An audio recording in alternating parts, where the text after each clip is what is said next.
नमस्कार साथियों, परीक्षान परिवार में आप सभी का स्वागत है। जैसा कि साथियों हम लोग क्या करें, केबीएस का प्रैक्टिस सेट देख रहे हैं, जो कि हमारा एग्जाम क्या है साथियों, आज से स्टार्ट है। तो चलिए साथियों हम लोग शुरुआत करते हैं, देखते हैं कैसे कैसे हमारे प्रश्न प्रैक्टिस सेट जो है उसमें देखते हैं कैसे कैसे हमने प्रश्न दिए। इसके पहले जितने भी प्रीवियस ईयर के आए हुए प्रश्न थे हमने उसको देखा।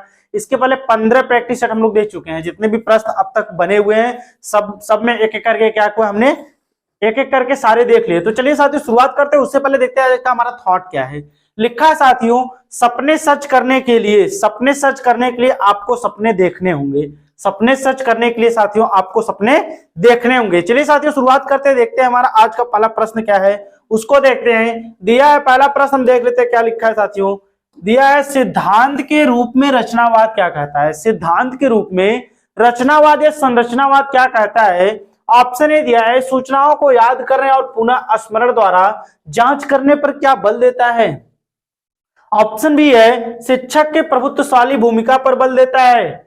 ऑप्शन सी है, अनुकरण की भूमिका पर केंद्रित है। डी है, दुनिया के बारे में अपना दृष्टिकोण निर्मित करने में शिक्षार्थियों की भूमिका पर बल देता है। तो साथियों देखते हैं सिद्धांत के रूप में रचनावाद या संरचनावाद मतलब नई नई चीजों की खोज करना क्या होता है।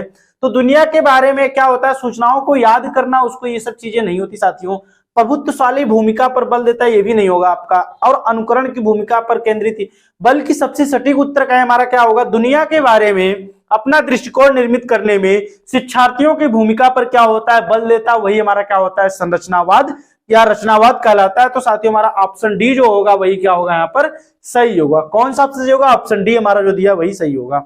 अगला प्रश्न देखते हैं।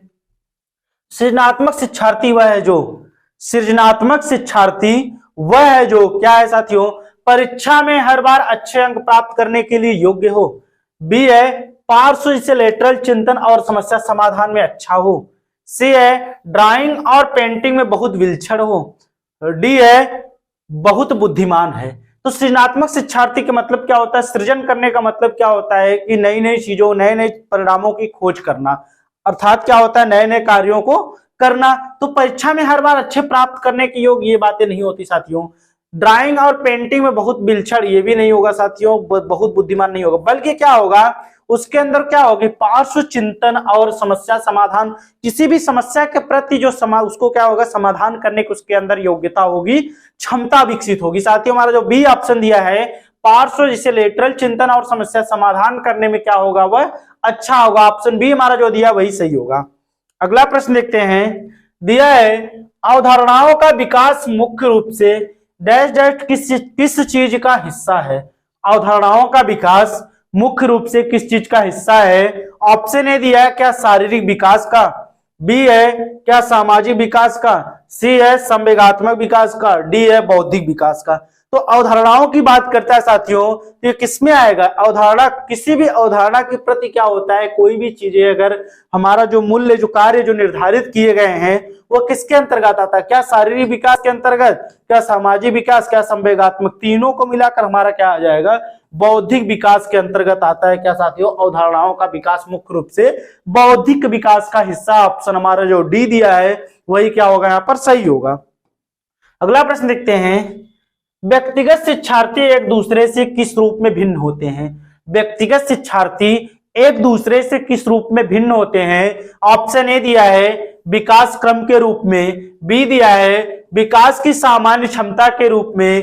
सी दिया है, बुद्धि एवं विकास के सिद्धांतों के रूप में। डी दिया है, विकास की दर के रूप में। तो व्यक्तिगत शिक्षार्थी, व्यक्तिगत भिन्नता जिसके अंदर क्या होती साथियों, वो एक दूसरे से किस रूप में भिन्न होते हैं। क्या विकास के क्रम के रूप में, बिल्कुल नहीं। क्या विकास की सामान्य क्षमता की बात ही नहीं होती, बुद्धि एवं विकास के सिद्धांत के रूप में। लेकिन साथियों अगर व्यक्तिगत शिक्षार्थी एक दूसरे से अगर भिन्न कहें, व्यक्तिगत भिन्नता क्या होगी, विकास की दर हमारी क्या होती है इसी के द्वारा निर्धारित की जाती है। हमारा जो डी ऑप्शन दिया है यही क्या होगा यहाँ पर सही होगा। अगला प्रश्न देखते हैं। बच्चों के उचित विकास को सुनिश्चित करने के लिए उसका स्वास्थ्य शारीरिक विकास एक महत्वपूर्ण आवश्यकता है। यह कथन किस ओर सुनिश्चित करता है, किस ओर केंद्रित इंगित करता है। दिया है, बच्चों के उचित विकास को सुनिश्चित करने के लिए उसका स्वास्थ्य शारीरिक विकास एक अत्यंत महत्वपूर्ण आवश्यकता है। यह कथन किस चीज को दर्शाता है। दिया है, ये सही है क्योंकि विकास क्रम में शारीरिक विकास सबसे पहले स्थान पर आता है। बी है सही है क्योंकि शारीरिक विकास विकास के अन्य पक्षों के साथ संबंधित है। सी है गलत है क्योंकि शारीरिक विकास विकास के अन्य पक्षों को किसी भी प्रकार से प्रभावित नहीं करता है। डी है गलत हो सकता है क्योंकि विकास नितांत व्यक्तिगत मामला है।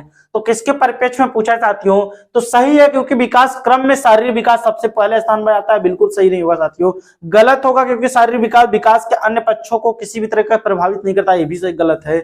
गलत हो सकता है क्योंकि विकास ने सबसे सटीक उत्तर क्या है साथियों, विकास के बारे में हमारा जो बी ऑप्शन दिया है सही है क्योंकि शारीरिक विकास के अन्य पक्षों के साथ क्या होता है, वह अंतर संबंधित होता है।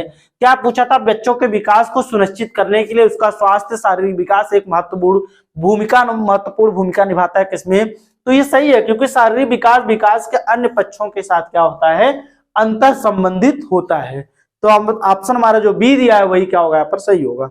अगला प्रश्न देखते हैं, इरफान खिलौनों को तोड़ता है और उसके पुर्जों को देखने के लिए उन्हें अलग अलग कर देता है, आप क्या करेंगे। ऐसे में आप क्या करेंगे, इरफान क्या करता है, खिलौनों को तोड़ता है, उसके पुर्जों को देखने के लिए उन्हें अलग अलग कर देता है। ऑप्शन ए दिया है उसके जिज्ञासु स्वभाव को प्रोत्साहित करेंगे और उसकी ऊर्जा को सही दिशा में संचारित करेंगे। बी है उसे समझाएंगे कि खिलौनों को कभी नहीं तोड़ना चाहिए। सी है इरफान को खिलौने से कभी नहीं खेलने देंगे। डी है उस पर हमेशा नजर रखेंगे। तो उस पर हमेशा नजर रखेंगे, खेलने नहीं देंगे, तोड़ना नहीं चाहिए, ये सब बातें क्या होती है साथियों, नकारात्मक होती है। हमारा पहला ऑप्शन जो दिया है उसके जिज्ञासु स्वभाव को प्रोत्साहित करेंगे और उसकी ऊर्जा को सही दिशा में क्या होगा, संचारित करेंगे। तो क्या बच्चा कोई भी चीज अगर तोड़ मड़ोड़ कर उसको सीखता है तो क्या करेगा, आसानी से उस चीज को सीख लेता है। हमारा जो ए ऑप्शन दिया वही क्या होगा, सही होगा। अगला प्रश्न देखते हैं, बच्चे के विकास के सिद्धांत को समझना शिक्षक की सहायता करता है। बच्चे के विकास को सिद्धांतों को समझना शिक्षक की सहायता करता है। ऑप्शन ए दिया है शिक्षार्थियों को क्यों पढ़ना चाहिए या औचित्य स्थापित करने में। बी है शिक्षार्थियों के भिन्न अधिगम शैलियों को प्रभावी रूप में संबोधित करने में। सी है शिक्षार्थियों के सामाजिक स्तर को पहचानने में। डी है शिक्षार्थियों के आर्थिक पृष्ठभूमि को। तो बच्चे के विकास के सिद्धांतों को समझना शिक्षक की सहायता करता है। क्या शिक्षार्थियों की आर्थिक पृष्ठभूमि को पहचानने में, क्या शिक्षार्थियों के सामाजिक स्तर को पहचानने में, क्या शिक्षार्थियों का औचित्य, ये सब चीजें नहीं होती साथियों। ऑप्शन बी हमारा जो दिया है कि शिक्षार्थियों की भिन्न अधिगम शैलियों को प्रभावी रूप में संबोधित करने में, उनको जो भिन्न भिन्न अधिगम शैलियों के जो माध्यम से सीखते हैं उसको समझने में, हमारा जो बी ऑप्शन दिया वही क्या होगा यहाँ पर सही होगा। ऑप्शन बी हमारा जो दिया वही सही है। अगला प्रश्न देखते हैं, प्रत्येक शिक्षार्थी स्वयं में विशिष्ट है, इसका अर्थ क्या है। प्रत्येक शिक्षार्थी स्वयं में विशिष्ट है, इसका अर्थ क्या होता है, सभी शिक्षार्थियों के लिए एक समान पाठचर्या संभव नहीं है। बी है एक विषम रूपी कक्षा में शिक्षार्थियों की क्षमताओं को विकसित करना असंभव है। सी है कोई भी दो शिक्षार्थी अपनी योग्यताओं, रुचियों और प्रतिभाओं में एक समान नहीं होते हैं। डी है शिक्षार्थियों में न तो कोई समान विशेषताएं होती है, न ही उसके लक्ष्य समान होते हैं। तो किसकी बात करता है, ये क्या करता है साथियों, व्यक्तिगत भिन्नता की बात करता है। तो सभी शिक्षार्थियों के समान पाठचर्या संभव नहीं, ये बातें बिल्कुल गलत हैं। एक विषम रूपी कक्षा में शिक्षार्थियों की क्षमताओं को विकसित करना, ये भी बातें क्या होंगी, आप कह सकते होंगी। ऑप्शन सी हमारा जो दिया वही क्या होगा, सबसे सटीक होगा। अगर व्यक्तिगत भिन्नता की बात करें तो कोई भी दो शिक्षार्थी अपनी योग्यता, अपनी क्षमता, अपनी रुचि, अपनी प्रतिभा में क्या होते हैं, एक समान नहीं होते, यही हमारी व्यक्तिगत भिन्नता कहती है। हमारा सी ऑप्शन जो दिया वही सही है। चलिए अगला प्रश्न देखते हैं, हमारा क्या दिया है, पुरुष स्त्रियों की अपेक्षा ज्यादा बुद्धिमान होते हैं। यह कथन किस ओर इंगित करता है। कहता है साथियों पुरुष स्त्रियों की अपेक्षा ज्यादा बुद्धिमान होते हैं, यह कथन किस ओर इंगित करता है। ऑप्शन पहला दिया है लैंगिक पूर्वाग्रह को प्रदर्शित करता है। बी है बुद्धि के भिन्न पक्षों के लिए सही है। तीसरा दिया है सही है। चौथा दिया है सही हो सकता है। तो सही हो सकता है, सही है, बुद्धि के ये सब बातें गलत होती हैं। पुरुष स्त्रियों की अपेक्षा ज्यादा बुद्धिमान होते हैं, अगर ये सब लैंगिक पूर्वाग्रह को दर्शाता है। ऑप्शन हमारा ए जो दिया है वही क्या होगा यहाँ पर सही होगा। क्या करता है साथियों, ये लैंगिक पूर्वाग्रह को दर्शाता है। तो ऑप्शन ए हमारा जो दिया वही सही है। अगला प्रश्न देखते हैं, क्रिस्टलीना अपनी कक्षा के क्षेत्र भ्रमण पर ले जाती है।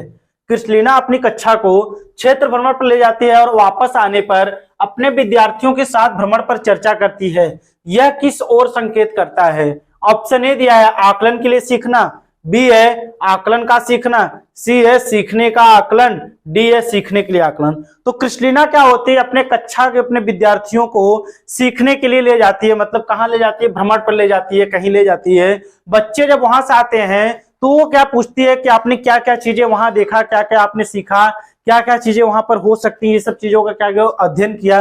ये किसके रूप में आकलन होता है, सीखने का आकलन। किसकी ओर इंगित करता है, तो सीखने की आकलन की ओर ये क्या करता है, संकेत करता है। हमारा जो सी ऑप्शन होगा वही क्या होगा यहाँ पर सही होगा। अगला प्रश्न देखते हैं, मानव विकास कुछ विशेष सिद्धांतों पर आधारित है, निम्नलिखित में से कौन सा मानव विकास का सिद्धांत नहीं है। पूछा है मानव विकास का कौन सा सिद्धांत नहीं है, सामान्य से विशिष्ट, प्रतिवर्ती, निरंतरता या अनुक्रमिता। तो अनुक्रमिता होता है, निरंतरता होता है, सामान्य से विशिष्ट होता है, लेकिन प्रतिवर्ती नहीं होता। हमारा पूछा नहीं तो यही बी वाला ऑप्शन जो दिया यही क्या होगा यहाँ पर सही होगा। अगला प्रश्न देखते हैं, निःशक्त बच्चों के लिए समैकिक शिक्षा की केंद्रीय प्रायोजित का उद्देश्य है में निःशक्त बच्चों को शैक्षिक अवसर उपलब्ध योजना कराना। मतलब किस चीज के लिए, किस बच्चों को, निःशक्त बच्चों को कहां पर शिक्षा देनी चाहिए, समैकिक शिक्षा के लिए कहां पर प्रावधान किया जाना चाहिए। ऑप्शन ए दिया है क्या, मुक्त विद्यालयों में, बी है ब्लाइंड रिलीफ एसोसिएशन के विद्यालयों में, सी है नियमित विद्यालयों में, और डी है विशेष विद्यालयों में। तो ऐसे बच्चों के लिए विशेष विद्यालय नहीं होते, ब्लाइंड ये सब चीजें नहीं होती, बल्कि क्या होते हैं साथियों, ऑप्शन सी जो दिया यही क्या होगा हमारा सही होगा। नियमित विद्यालयों में निःशक्त बच्चों के लिए समैकिक शिक्षा के केंद्र की ओर प्रायोजित की जाती है निःशक्त बच्चों का शैक्षिक अवसर उपलब्ध योजना कराना। किसके अंतर्गत आएगा, नियमित विद्यालयों के अंतर्गत आएगा। हमारा जो सी ऑप्शन दिया वही क्या होगा सही होगा। अगला प्रश्न देखते हैं, निम्नलिखित में से कौन सा कथन सीखने के बारे में सही है।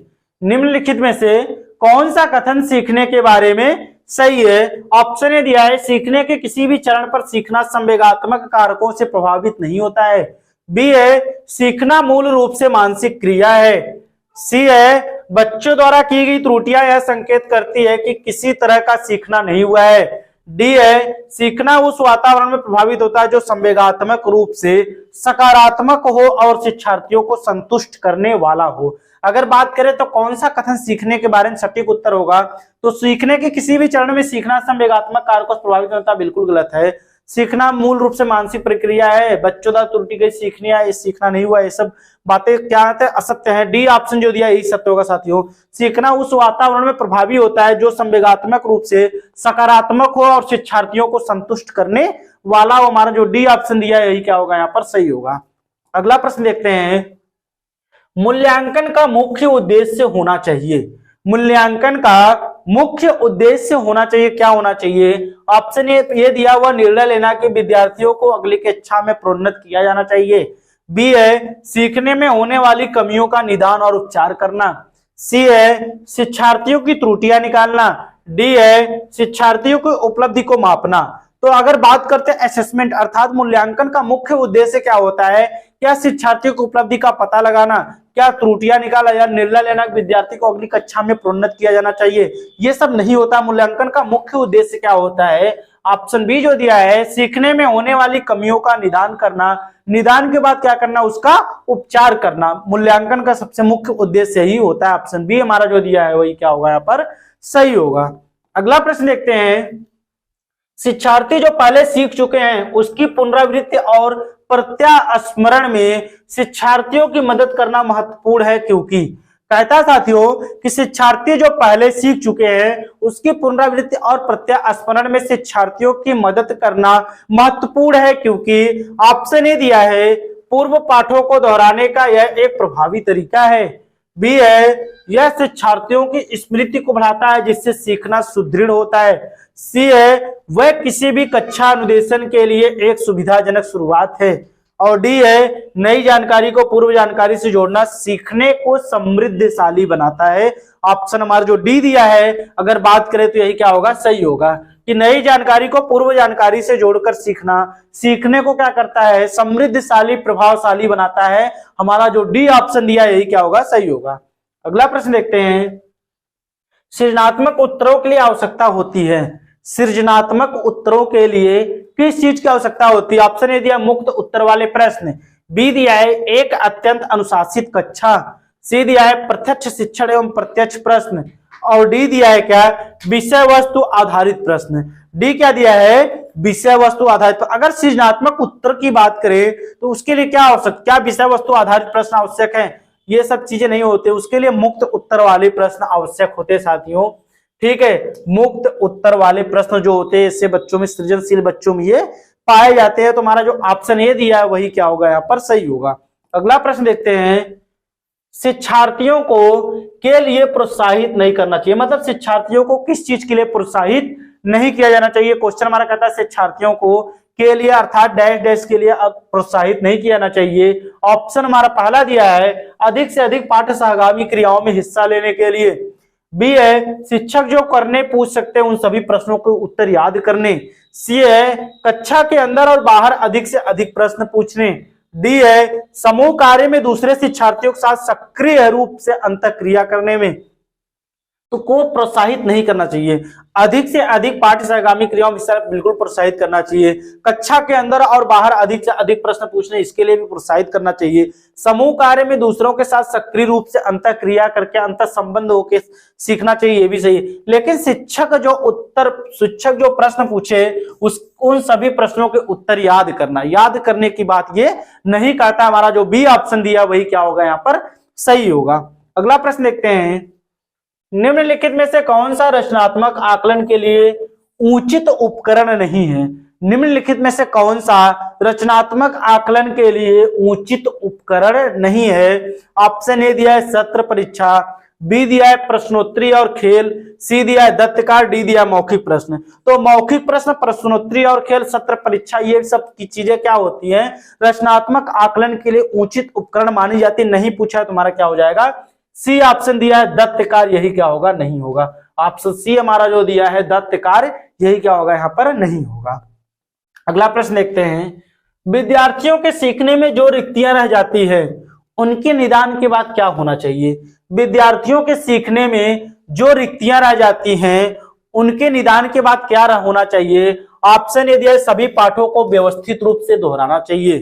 बी है शिक्षार्थियों और अभिभावकों को उपलब्धि के बारे में बताना चाहिए। सी दिया है समुचित उपचारात्मक कार्य करना चाहिए। डी दिया है सघन अभ्यास कार्य करना चाहिए।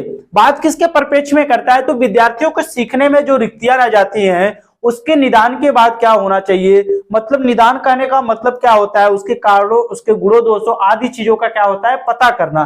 पता करने के बाद क्या किया जाता है? उसका उपचार किया जाता है। तो सभी पाठों को व्यवस्थित रूप से दोहराना नहीं होगा। शिक्षार्थियों और अभिभावकों को उचित उपलब्धि, ये सब चीजें नहीं होती, अभ्यासकार नहीं होता है। सबसे सटीक उत्तर अगर कहें तो सी जो दिया हमारा यही होगा, समुचित उपचारात्मक कार्य करने चाहिए। हमारा जो सी ऑप्शन दिया वही क्या होगा यहाँ पर सही होगा। अगला प्रश्न देखते हैं, भारतीय समाज की बहुभाषिक विशेषता को देखा जाना चाहिए।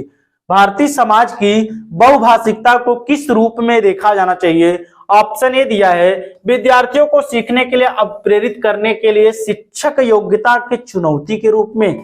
क्या चुनौती के रूप में? बी है शिक्षार्थियों के लिए विद्यालयी जीवन को एक जटिल अनुभवक के रूप में बनाने के लिए। सी है शिक्षण अधिगम प्रक्रिया में बाधा के रूप में। और डी दिया है विद्यालयी जीवन को समृद्ध बनाने के संसाधन के रूप में।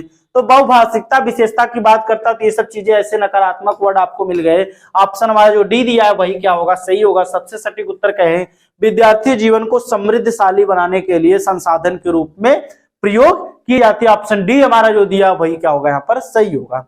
अगला प्रश्न देखते हैं, एनसीईआरटी के दिशा निर्देशों के अनुसार स्कूलों में कला शिक्षा के लिए कितना समय आवंटित किया जाना चाहिए? एनसीईआरटी की बात करते हैं। एनसीईआरटी के दिशा निर्देशों के उपरांत स्कूलों में कला शिक्षा के लिए कितना समय आवंटित किया गया है? ऑप्शन पहला दिया है कुल समय का 1/3 भाग, बी है कुल समय का 1/5वां भाग, सी है कुल समय का 1/6वां भाग, या डी है कुल समय का 1/4 भाग अर्थात चौथा भाग। तो ऑप्शन कौन सही होगा? कुल समय का 1/3 भाग बिल्कुल नहीं होता साथियों, कुल समय का 5वां 6वां भाग, बल्कि क्या होता है? सबसे सटीक उत्तर हमारा डी वाला जो दिया यही सही होगा। कुल समय का 1/4 भाग क्या होता है? कला शिक्षा के लिए आवंटित समय निर्धारित किया गया है। बाकी बच्चे क्या होंगे, उसको अगर हम इस चीज को अगर बताएंगे, कक्षा में अनेक भी विषय होते हैं, विज्ञान होते हैं, गणित होते हैं, हिंदी, सभी चीज को अगर पढ़ेंगे तो क्या होंगे, बच्चों में कोई मतलब रोचकता क्या होगी, वो धीरे धीरे थोड़ी कम होती जाती है। ऐसे में बच्चों में क्या होता है, अवरोध उत्पन्न होता है। ऐसी चीजों करने के लिए हम लोग क्या किए हैं कि कला विषय को भी निर्धारित किए, जिससे बच्चे में क्या होनी, रोचकता को बढ़ाने के लिए बीच बीच में इस चीज का प्रयोग करना चाहिए। तो ये चौथाई भाग जो हमारा होगा, यही क्या होगा, सही होगा। अगला प्रश्न देखते हैं। कोई शिक्षक अपने कक्षा के छात्रों से राज्य में समसामयिक घटनाओं से संबंधित समाचार पढ़ने के लिए कहता है, तो इसके बाद छात्रों से कहा जाता है कि वे घटनाओं को अलग अलग शासकीय प्रणालियों में वर्गीकृत करें। इस शैक्षिक गतिविधि का उद्देश्य विषय सीखना है। मतलब बात करता है कि कोई शिक्षक अपने कक्षा से छात्रों से क्या बोलता है, राज्य में समसामयिक घटनाओं से संबंधित समाचार पत्रों को पढ़ने के लिए कहता है। इसके बाद छात्रों से कहता है कि वे घटनाओं को अलग अलग शासकीय प्रणाली के रूप में वर्गीकृत। इस शैक्षिक गतिविधि का उद्देश्य किस रूप में होना चाहिए, क्या समझ के रूप में, क्या शोध के रूप में, क्या दोहरान के रूप में, या याद करना, रिकॉल। तो याद करना, रिकॉल, दोहरान, शोध नहीं होगा। इसमें क्या होगा, अगर पाठ वो समाचार पत्रों को पढ़ रहा है तो शासकीय प्रणाली के रूप में क्या कर रहा है, उस बिंदु को, उस चीज को क्या कर रहा है, वो समझ रहा है। तो हमारा ए ऑप्शन जो दिया वही क्या होगा, यहाँ पर सही होगा। अगला प्रश्न देखते हैं। एक ही जगह पर पले बढ़े बच्चों की तुलना में बचपन विभिन्न जगहों पर बिताने वाला बच्चा आमतौर पर निम्न में से सक्षम होता है। कहता है साथियों, एक ही जगह पर पले बड़े बच्चों की तुलना में बचपन विभिन्न जगहों पर बिताने वाला बच्चा आमतौर पर निम्न में से किसमें सक्षम होता है। ए दिया है लोगों से जुड़ने में, शांत रहने में, सी है गहन सोच विकसित करने में, डी है रचनात्मक सोच विकसित करने में। तो एक जगह पर पले बड़े बच्चे की बात करता है, तुलना में बचपन विभिन्न जगहों पर बिताने वाला बच्चा आमतौर पर क्या होता है, ये रचनात्मक की बात नहीं कर रहा है, ना गहन सोच, ना शांत रहने में। ऑप्शन हमारा पहला ही जो दिया वही क्या होगा, यहाँ पर सही होगा, लोगों से जुड़ने में। तो ऑप्शन ये हमारा जो दिया वही सही होगा। अगला प्रश्न देखते हैं।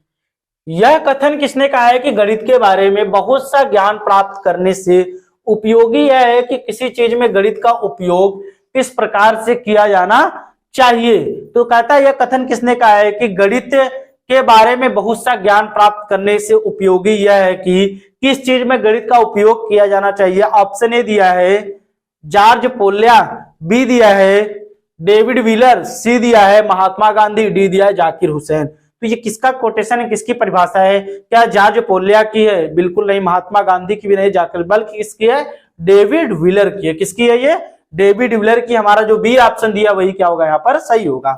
अगला प्रश्न देखते हैं। दिया है दर्शन की एक विचारधारा है जो सामूहिक प्रदर्शन की सराहना और पुरस्कृत करती है। पूछता है साथियों, दर्शन की एक विचारधारा मतलब किस दर्शन की, एक विचारधारा है कि जो सामूहिक प्रदर्शन की सराहना और पुरस्कृत करती है। क्या समुदायवाद, विशिष्टवाद, व्यक्तिगतवाद या सार्वभौमिकतावाद। तो ये किस चीज की है साथियों, तो ये किसकी होती है, तो हमारा सार्वभौमिकतावाद, व्यक्तिवाद, विशिष्टवाद, बल्कि क्या होता है, समुदायवाद। हमारा ए ऑप्शन जो दिया है यही क्या होगा, यहाँ पर सही होगा। अगला प्रश्न देखते हैं। सामाजिक विज्ञान की कौन सी शाखा बहुलता और परिवर्तन की अवधारणाओं के बारे में बताती है। सामाजिक विज्ञान की कौन सी शाखा बहुलता और परिवर्तन की अवधारणाओं के बारे में क्या करती है साथियों, बताती। ऑप्शन ए दिया है अर्थशास्त्र, बी दिया है राजनीति शास्त्र, सी दिया है भूगोल और डी दिया है इतिहास। तो सामाजिक विज्ञान के कौन सी शाखा बहुलता मतलब कौन कौन से क्षेत्र इसके निर्धारित किए गए हैं, और उसकी परिवर्तन की अवधारणाओं के बारे में क्या अर्थशास्त्र बताता है, क्या यह राजनीति शास्त्र, क्या भूगोल। तो इतिहास और भूगोल ये सब चीजें क्या होंगी, अगर बहुलता और परिवर्तन की बात करें ये नहीं बताएंगे राजनीति शास्त्र, बल्कि हमारा ऑप्शन पहला जो दिया अर्थशास्त्र क्या करेगा, इसके बारे में सटीक जानकारी देता। हमारा ए ऑप्शन जो दिया वही क्या होगा, यहाँ पर सही होगा। अगला प्रश्न देखते हैं। दूरस्थ शिक्षा का सबसे शुरुआती तरीका कौन सा था। दूरस्थ शिक्षा का सबसे शुरुआती तरीका कौन सा था। ऑप्शन ए दिया है टेली कॉन्फ्रेंसिंग, बी दिया है ऑनलाइन शिक्षा के साथ साथ आमने सामने के सत्र, सी दिया है पत्राचार के माध्यम से शिक्षा, डी दिया है वीडियो कॉन्फ्रेंसिंग। तो दूरस्थ शिक्षा की सर्वप्रथम शुरुआत कब होती है, तो 1840 में होती है। कब होती है, तो 1840 में होती है। इसको 1840 माना जाता है। दूरस्थ शिक्षा को क्या बोलते हैं, दूरगामी शिक्षा, पत्राचार शिक्षा,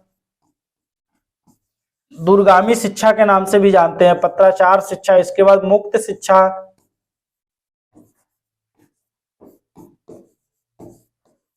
मुक्त शिक्षा आदि के नाम से जानते हैं। तो सर्वप्रथम शुरुआत 1840 में होती है। भारत में इसकी शुरुआत होती है, कब होती है साथियों? तो 1962 में होती है, दिल्ली विश्वविद्यालय। पत्राचार शिक्षा के लिए दिल्ली विश्वविद्यालय आता है। इसके बाद हमारा होता है, क्या आता है? 1985 में आपका आता है क्या? इग्नू आता है। 1985 में क्या होता है? ओपन विद्यालय, खुला विद्यालय, पत्राचार शिक्षा जो आता है वो कौन सा आता है? इग्नू आता है। तुम्हारा जो सी ऑप्शन होगा, पत्राचार के माध्यम से शिक्षा, यही क्या होगा यहाँ पर? सही होगा। अगला प्रश्न देखते हैं, निम्न में से कौन सा गणितीय विषय ऐसा है कि जिसे कॉम्पैक्ट भाषा के रूप में जाना जाता है और यह उच्च प्राथमिक स्तर पर संक्षिप्त अभिव्यक्ति के लिए साधन के रूप में प्रयुक्त होता है?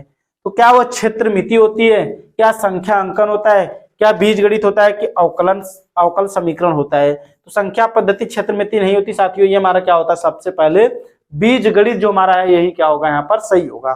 अगला प्रश्न देखते हैं, निम्न में से क्या 1978 में शुरू किए गए राष्ट्रीय वयस्क शिक्षा कार्यक्रम नेशनल एडल्ट एजुकेशन प्रोग्राम का उद्देश्य नहीं है?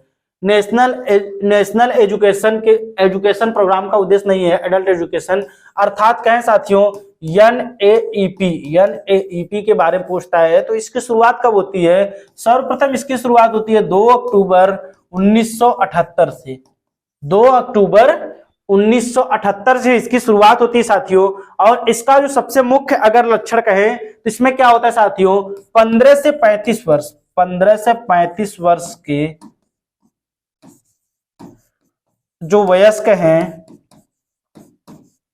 वयस्कों की शिक्षा में निरक्षरता को कम करना इसका उद्देश्य होता है। निरक्षरता को कम करना।